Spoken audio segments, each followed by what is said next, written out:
Mr. Verma, thank you for joining us today. You are the Chief Technology Officer for Transport for London, one of the most complex transport systems there is. My first question to you is, with TfL being what it is, being the lifeline of London, when there are ideas of expanding London, does TfL get to play a role in the development of the city, and what is that role that you guys do if you do it? So Transport for London is the most integrated transport organization anywhere in the world. We run pretty much all the transport that exists in London. There are very few exceptions to what we don't run. The black cabs, I think. Well, we regulate the black cabs as well. Our powers are not just about running things directly. We also have the regulatory power and planning power over many things. So the unique thing about us is that we are responsible for running the day-to-day service. In many cases, that's being delivered directly by us. In many cases, it's contracted out or licensed out or regulated. But we're also responsible for the long-term planning of London. Correct. So we have a planning horizon right now of 2041. The spatial plan, which we call the London Plan, or the transport strategy, they're all mirror documents, but we have a big hand in the development of those activities. So when it comes to planning the future of London, we're actually very central to all of that. And because we're an integrated transport organization, we have to take a London-wide, mobility-wide view of this. So it's not just a question of saying that we're promoting a bus service because we are bus operators. We have to balance the needs of buses against other forms of transport, including rail or walking, cycling, private transport, road traffic, and all those things. So it's really been, the success of London partly depends on the fact that there is an integrated transport organization. It's not a coordination body. We're a properly integrated body with one management that is responsible for all forms of transport in London. You spoke about private transport, and one of the main things about London when it comes to private transport is the congestion charge that is levied on private transport, where if you do want to bring your private vehicle into the zones, there is a congestion charge that's levied on it. Now, it's a very political decision, at least in a country like India. Even the Delhi's experiment with the odd even car numbers ran into a little bit of rough weather.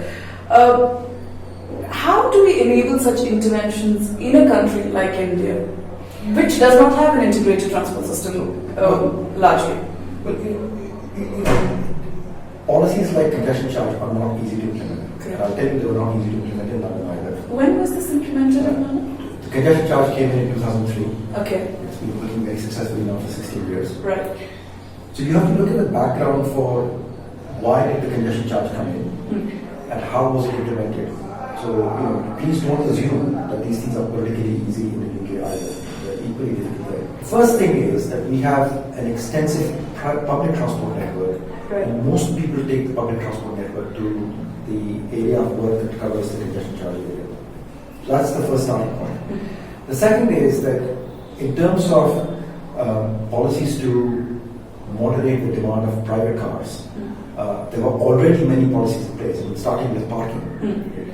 Parking is hugely expensive in London. So people were already paying, something in the order of £30, 3,000 rupees a day to park their car in central London. But that doesn't take away the cross-London traffic that was still going through the heart of London. And that's one of the things that the congestion charge was trying to tackle.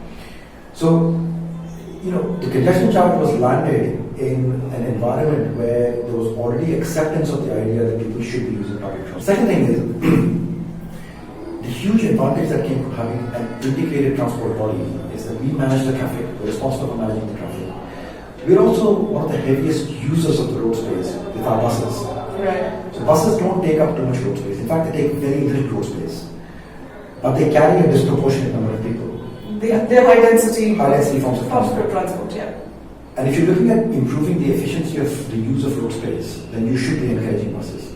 So this was an instance where the people managing the road space and the people who are the most intensive users of the road space are actually the same organization. Okay. And I can guarantee you, if this was part of two different organizations, it wouldn't have happened. Right? So this is probably the best example of where the integration of organizations creates a positive outcome, where any other model would have failed. Right. And then alongside introducing the congestion charge, we had to further strengthen the public transport network. So it didn't happen in isolation. We've recently just announced the plan of having bus priority lanes in Bangalore, and we expect it to go, the trial runs going on, but November 1st is when we expect it to start this. What is your take on this? And really, what are your suggestions when it comes to mobility within Bangalore? How can we improve this? Because it is a nightmare. It's become world famous for its traffic. So what would your suggestions be? Look, any city that thinks it can grow on the back of car traffic is making a huge mistake. Bangalore is no exception in that. Whether you're in Bangalore or Chennai or Mumbai or Delhi or Cairo or Nairobi, it doesn't matter. Right? Fundamentally, car use is so inefficient in the use of road space that you cannot grow on that basis. And actually, the reality, even in Bangalore, is that less than 10% of trips are carried on cars. Correct. But they cause a disproportionate amount of congestion. Meanwhile, nearly half the trips are carried on public transport, by bus, but we don't provide the space for buses to be efficient. So the need for buses to be given priority is absolutely unquestionable. But again, this is an issue on which public acceptability is really important. So one of the mistakes that can be made is to put a bus lane, and for the people who are stuck in the traffic, to not see buses in the bus lane. Right? So if you put a bus lane in, it has to be used effectively. Right. And the same thing is true of London. So we only put bus lanes where we can justify that there is enough density of bus traffic to justify the bus lane. Now the reality is that the bus lane will be empty. It will be definitely emptier than any other lane. Right. But if you don't have a bus passing by every 40 seconds or so, then the acceptability is not going to be there. If the bus lane is there and a bus is going to pass every 5 minutes, you should expect that this thing will fail. So, there's a hierarchy that we follow in London, which I think is probably a good one to follow anywhere, which is you put buses, you then create urban clearways, where all sorts of traffic can use the lanes, but you can't park or obstruct the lane. Right? So that's the first thing that needs to happen. Once you get past that and you have enough density of bus traffic, then you create a bus lane. And then if you have even more density of bus traffic, then you segregate the bus lane, which is BRT. And for example, the mistake that's been made is by putting BRT in many cities, where there's not enough density of bus traffic, and in many cities the BRT has been taken out. Correct. I would like to ask you, you spearheaded the idea of introducing voice cards, which are smart cards, which will be used on tube and buses, and then you went ahead and increased it further with contactless. Was it technologically difficult? What were the constraints? There is a finance, there is an operating cost that's involved in creating a system like this. How does one work in a space like India, where resources are a little more tighter than, say, a London? So how would you say that how do we sell this idea more effectively? With any form of investment, whether that's investing in technology or investing in the creation of metros or whatever, it's very easy to count the cost because that's very visible. Yes. It's much harder to count the benefits. But actually, it's important to count the benefits because what you want to do is to maximize the overall value of the investment that you're making, not to minimize the cost. Minimizing cost can get you to very poor outcomes. You have to look at ways of maximizing value. One of the ways in which we do that is that despite the fact that we are also a public sector organization and we are a monopoly in all those, we're actually a very customer-focused organization. Right. So you have to go where the customer needs to go. Right? One of the things that customers need is the ability to integrate all different forms of transport. Now, some of that integration comes by physically integrating the transport so that a bus station and a rail station are next to each other and the interchanges are more efficient. But many of these things come by much softer integration. So one form of payment that can be used across all forms of transport. One source of information that covers all sorts of transport. One method of the redressal of customer complaints that covers all forms of transport. So that you're not having to run from pillar to post about this, yes. About these issues. So, our philosophy was that integration itself has a lot of value. And the whole idea of the Oyster card was exactly that, to give customers the convenience that they need to travel. And so the Oyster card has been very successful as a result of that. Right. But even while we were implementing the Oyster card, the Oyster card came in 2003. In 2006, we started looking at the idea of what comes after the Oyster card, which is, this is fantastic. It's still the most convenient form of smart card anywhere in the world. But you ask even more fundamental questions. That if you can get to a point where you can give the convenience of intermodal transport, you then have to ask the question, why does anyone need to buy a ticket at all? In the urban transport environment, a ticket has no meaning. What we're doing is a micropayment transaction. Right. So the entire problem was redefined to say, you want to travel and you want your money. How can we go and solve that problem more in the most efficient manner? And that's precisely where the idea of contactless came from. So contactless was my invention. It was a worldwide phenomenon now, it's being used in all kinds of environments. But it was the means by which we could get away from the need to buy a ticket. And it has genuinely opened up the public transport system to many people who would not have thought of using public transport because of the initial barriers of having to figure out where transport goes and how to pay for it and so on. You mentioned this. You said you want to travel, you want your money. Yeah. Now, I will ask you a kind of a dicey question here. Many people actually argue that public transport should be subsidized to a point, but there are a lot of countries who are looking to make it free, as opposed to a profit-making organization. Where do you stand on this? Because you advise TfL on the revenue model. Should public transport be subsidized or free to a point where it kind of picks up, or it needs to focus on a profit-making model, so to speak? Look, this is a matter of public policy choice. Right. And you can make the choice very differently in different environments. For India, how would you suggest we The go? choice that's been made in the UK is to push more and more of the burden towards the people who directly use the service. And that's why our fares are quite high. And for people on low income, it's a very substantial share of their income that's going into paying for transport. Right.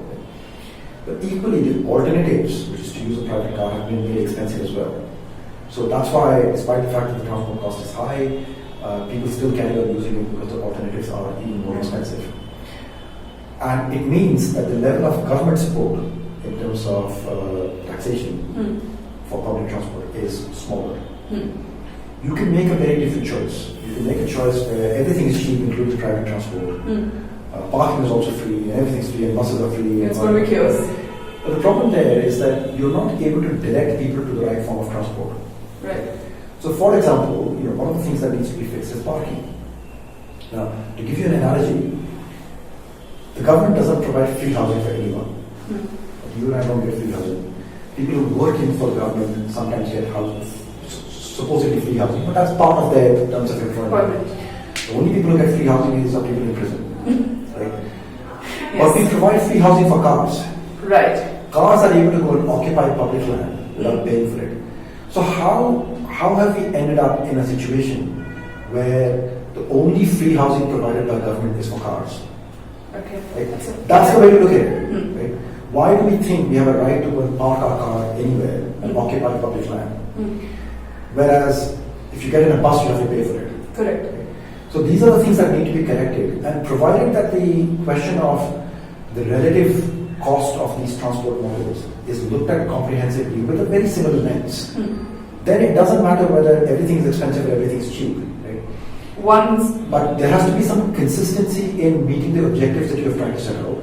And fundamentally, the objective is the city can only work on the basis of public transport. You advocate a dense urban core and a high FSI thing.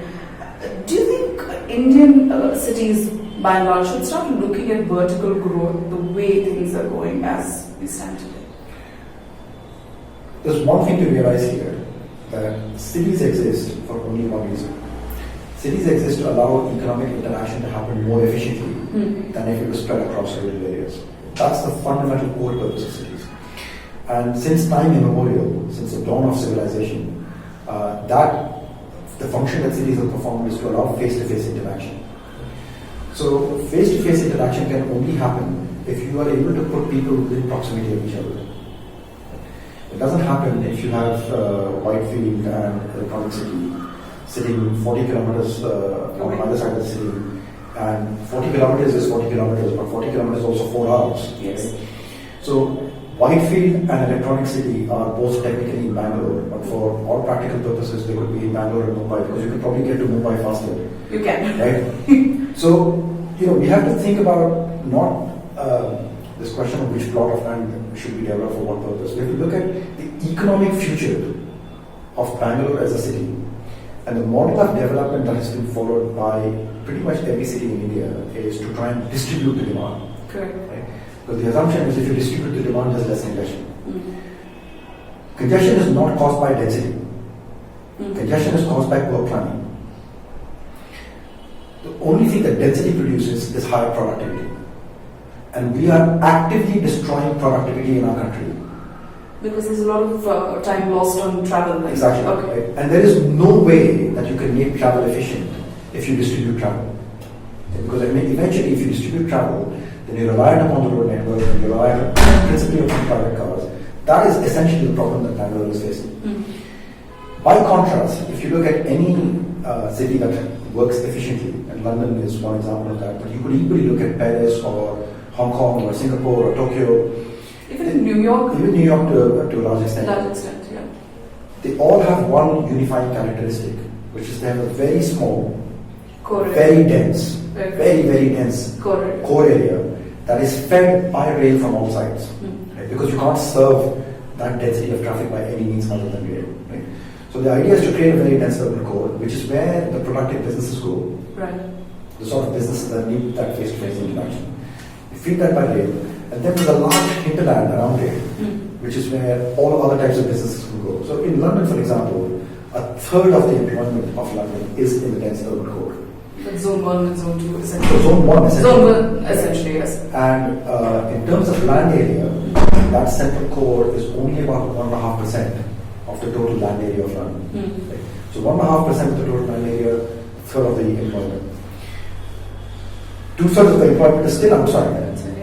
But the sort of employment that is outside is retail, services, which are closer to where people live. And they're major employers by themselves. But if you are Barclays or HSBC, there is no way that you want to move out of the central core, because a big advantage that the central core offers you is access to a labor market of 12 million people from all over the place. By contrast, if you look at Bangalore, people have to make a choice about, if you live in the east of the city, you dare not take a job in Electronic City. Yes. Because it's not physically possible to get there.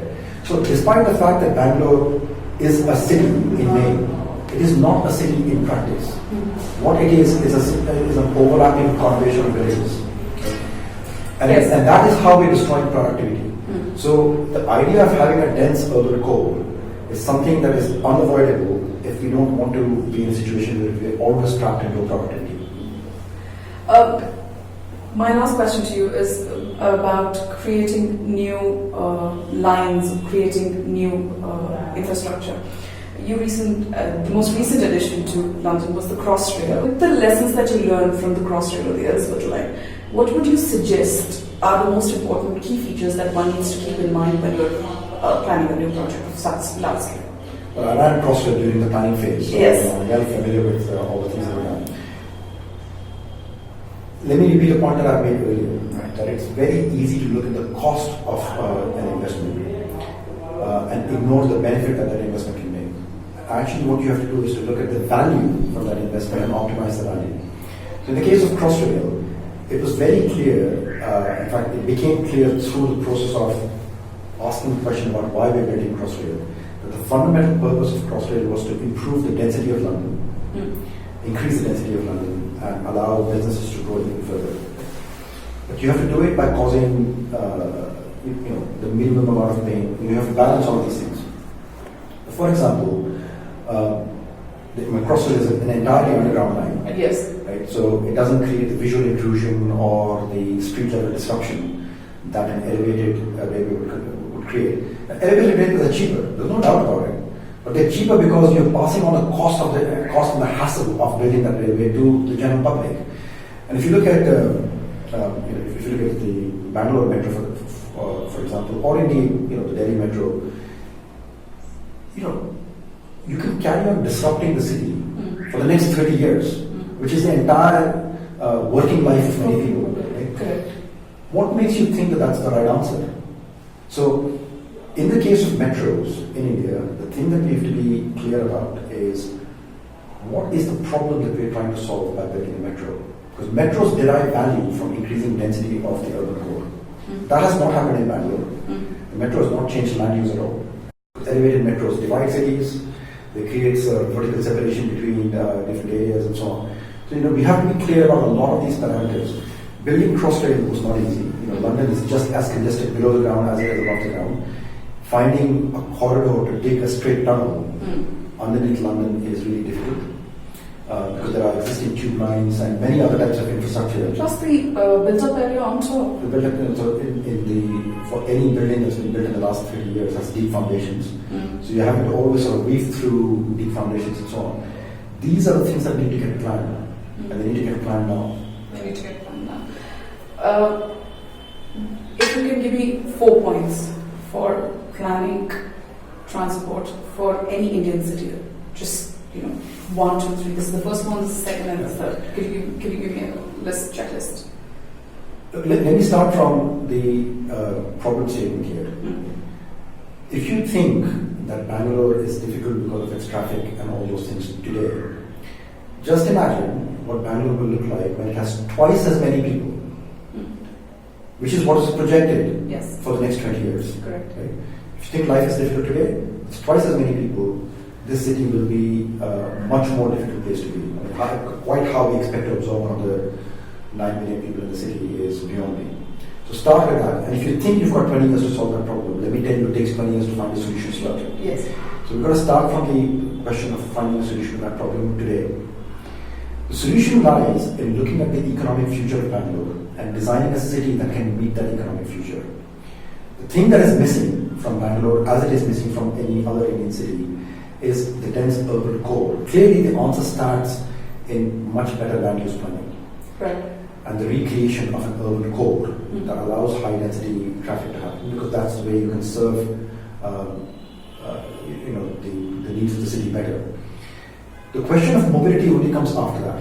Right. But mobility and land use are intertwined with each other. They're inextricably intertwined with each other. So these questions are really part of looking at not just should we have footpaths or should we have cycles. They're part of the broader question of what kind of city Bangalore is trying to be. And where do these footpaths and bicycles take you? So that's one part of the overall strategy that Bangalore needs. The other part of the strategy is what is the institutional structure that can deliver that sort of outcome. Because the governance structures in cities in India, municipal government has never been very strong in India. It's been the weakest form of our federal system. It's not been resourced, and in many cases it's been very fragmented. So if you look at any city, take Bangalore only as an example, 50 years ago, investment in infrastructure meant PWD. Right. Because the only thing we were doing was roads. That's not true anymore. Today we're building roads, we have to build bus lanes, we have to build metros, all these things. So we need an integrated... and the fragmentation is not helping. Yes. Right? The fragmentation is what is causing the problem. The vast majority of problems we have. And fragmentation cannot be solved by putting sticky plaster on it.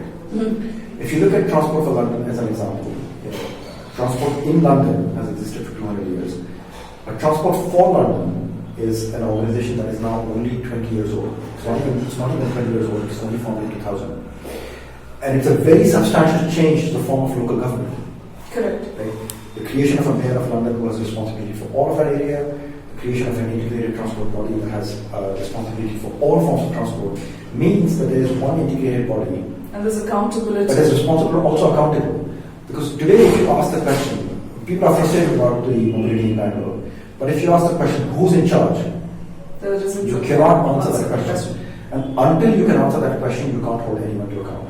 Right. So the future in Bangalore really lies upon fixing the economic strategy and therefore the coming out of that, the nature of land use and nature of mobility. And alongside that, figuring out the institutional structure that can deliver that outcome. Thank you, Mr. Verma. Thank you so much for your time.